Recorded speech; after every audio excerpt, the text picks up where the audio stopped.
ஆண்டவராகிய இயேசு கிறிஸ்துவின் நாமத்தினாலே உங்கள் யாவருக்கும் என் அன்பின் வாழ்த்துக்கள். இன்றைக்கான கர்த்தருடைய வார்த்தை, யுத்தம் வாசல் வரையும் வந்தது. நாங்கள் கர்த்தருடைய வார்த்தையை கேட்போம், பார்ப்போம், ஆசீர்வாதத்தை பெற்றுக்கொள்வோம். நூதன தேவர்களை தெரிந்து கொண்டார்கள். அப்பொழுது யுத்தம் வாசல் வரையும் வந்தது. இஸ்ரவேலிலே 40,000 பேர்கள் உள்ள கேடகமும் ஈட்டியும் காணப்பட்டது உண்டோ? நியாயாதிபதிகள் 5ஆம் அதிகாரம் 8ஆம் வசனம்.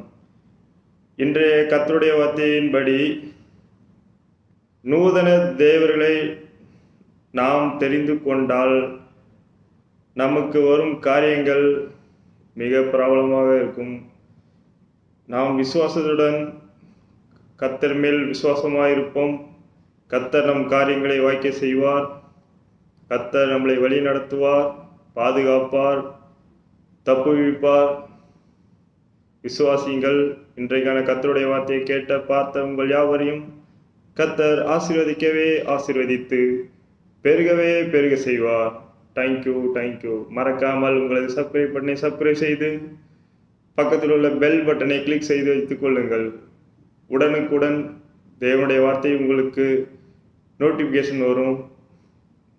அதன் மூலம் கர்த்தர் உங்களுக்கு உங்கள் தேவைகளை சந்திப்பார்.